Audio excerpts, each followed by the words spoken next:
Hello everyone, and welcome to this third and final bookshelf tour of the Dutch Greybeard. The previous tours you can find in the links down below. The first tour is through my literature books. I expect these bookcases to remain more or less unchanged the coming years.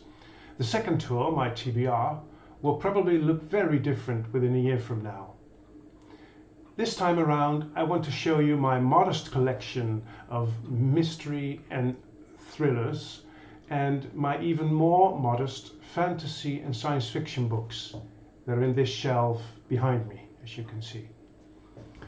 Also in the thriller section, the changes will be minimal for the near future. As for science fiction and fantasy, my bookcase with the TBR books is more packed than the bookcase with the books I've already read. That bookcase will no doubt expand rapidly. Perhaps it's funny to do another bookshelf tour of this genre next year, to see the changes there in my TBR and the books I finished reading. Off we go on this final tour. This is my thriller collection. It's this closet, if you can see it. It's not that big, but over the years I've, collected some authors. Starting with Will Adams really is the one to mention first. Very good books. Steve Berry. I intend to read everything he wrote. If you can watch my TBR video, you can see there's a lot left to read. Although I've already read 1, 2, 3, 4, 5, 6, 7, 8, 9, 10 of his thrillers so far. Then, very funny thing, I've got Dan Brown, but the only book missing is his most famous one, The Da Vinci Code. Don't know why really, never got around to it. Then this is a curious one, I'd like to show this to you. This is City of Dark Hearts by James Conan. James Conan is a pseudonym for William Horwood and Helen Rappaport. It's City of Dark Hearts, wonderfully written novel. And there were 2 titles. They started writing together when they got involved romantically with each other, William Horwood and Helen Rappaport, and apparently that relation did not end very well because the second novel they wrote together never really got published, as far as I can tell anyway, which is a shame because, well, they were a good couple, writers couple. Paul Christopher, not one of my favorites. We've got David Gibbons. There's one very in the back there, but this is a writer who writes thrillers about Jack Howard, if I'm not mistaken, his name is, and he's a diver, and he dives for, well, hidden treasures and the adventures that go with it. Very, very nice novels. Pompeii, Robert Harris, one of my favorites. It's James Curry, Raymond Curry. He's all right. I like his books. I've read 4 of them, but there's a lot of killing going on in his books, and not every killing is as interesting as it might be. Then we've got Peter May. From Peter May, I only read his novels that are set on Lewis and Harris. The Lewis Man. These are good novels. These are very good thrillers. Definitely. Alright. Then we go to Catherine Neville, The Eight, which is a very good one, and I started in the Magic Circle, and I think I didn't even get halfway. Too complex, not really a good way of telling a story, for me at least. Okay, then we've got some Douglas Preston, The Lincoln Child. Then my James Rollins collection. As you can see, he's one of my favorite thriller writers. How much have I read? 1, 2, 3, 4, 5, 6, 7, 8, 9 here. 9 back. 10, 11, 12, 13, 14, 15, 16, 17, 18, 19. 19 read so far. and not a single one stands out or doesn't deliver. They're all equally good and equally interesting. L.G. Sandom writes very, very good novels. The God Machine. This is his best, as far as I'm concerned, the Gospel Truths. Long before the Da Vinci Code. Very interesting. You should pick it up if it's still available. This is a Belgian author, Philip van den Berg. How I managed to read 3 books of his is a small wonder, because they're equally bad. This is Paul Sussman. And the last ones. So that's my thriller section. So this is my fantasy science fiction bookshelves. Starting off with Richard Adams.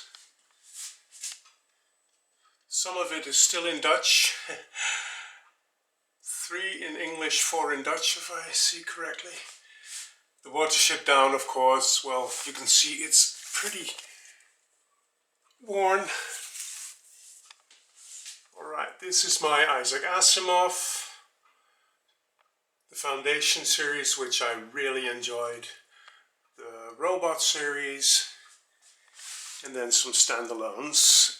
And then we've got Arthur C. Clarke, which I started reading. This was the first I read.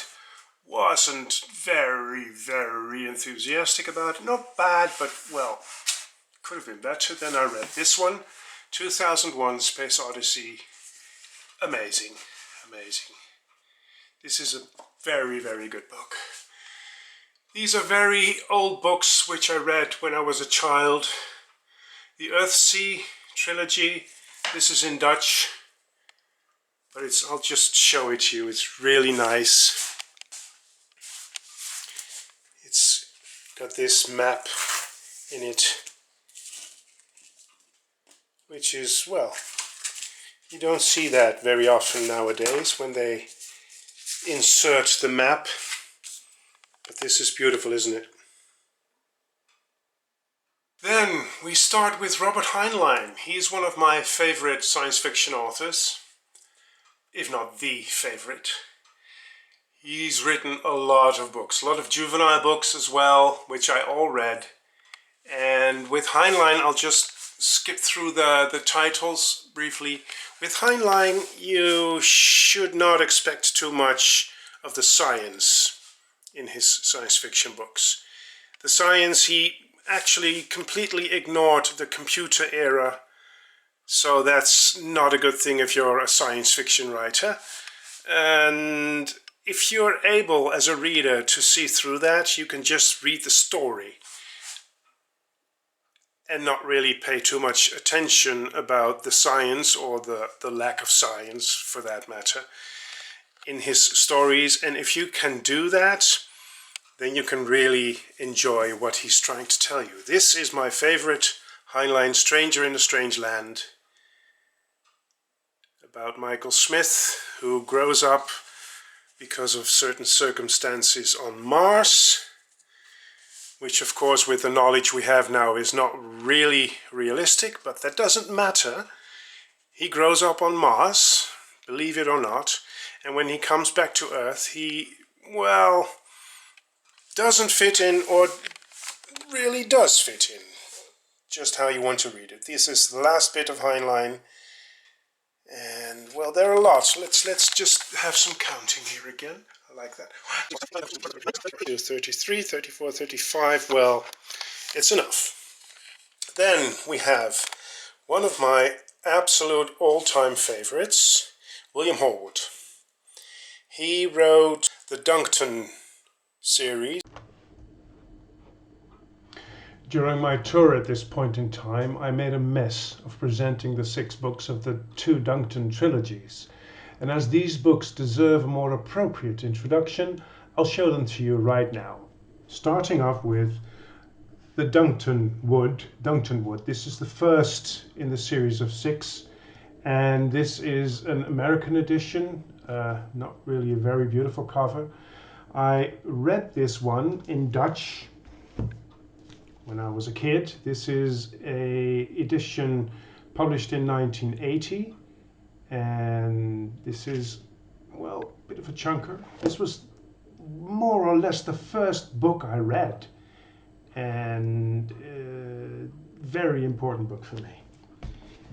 Then there's one more edition. It's still the first book.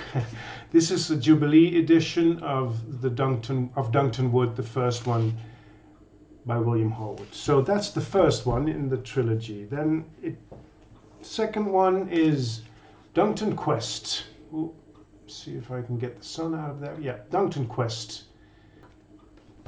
Then the third in the first trilogy is Duncton Found. William Horwood. Beautiful. Then there is a second trilogy which starts off with Duncton Tales. That's this one. And the second is Duncton Rising. Here we are. You can see they're very bleached on the outside. I've got them in my bookcases for years now. And the third and final in the second trilogy is Duncton Stone. These are pretty chunky books. This one is more than 800, almost 900 pages, and they are amazing, amazing. I'm going to do a video on these two trilogies sooner or later. So that's Duncton Wood. Let's get back to the bookshelf tour. The main characters are moles, would you believe it or not? But they are absolutely profound, and there's a lot of wisdom in these books. Really enjoyed those. This is his last fantasy series, The Hidden World. 4 books. Very good. Stoner Eagles, which is really a hybrid literary novel / fantasy novel. It's amazing. Then I've got my Wheel of Time. I really started reading these in the chronological order from the story. So I started with New Spring, and then The Eye of the World, and so forth. I've just finished Lord of Chaos, which is not on these shelves yet, which I think is the best of the series so far. But this is all 5-star for me. All 5-star books, no exception. Really love that. I just show you the cover of the Wheel of Time Companion, which I have, but it's in my reading spot in this house, so the book is not here. This is my C.S. Lewis. This is his cosmic trilogy, Out of the Silent Planet, Perelandra, and That Hideous Strength. I don't remember much of it, but apart from that, I really enjoyed it. This is the Chronicles of Narnia. 2 of the books are in another place at the moment. Really enjoyed those. This is the Riera Revelations. Also 5 stars without a doubt. Beautifully written books. My only Terry Pratchett I read, and then the His Dark Materials series by Philip Pullman. Amazing books. And the Book of Dust series, of which the 3rd is yet to be published. Then this is my Tolkien. This is The Hobbit. It's a bit battered, and this is my edition of the 3 books of the Lord of the Rings. Just beautiful. All right, and then at the end, Roger Zelazny, which I read when I was a kid in Dutch don't remember much apart from that. I really enjoyed it. Thank you very much for watching this video, and please don't forget to hit the subscribe button. Until we meet again at Dutch Greybeard.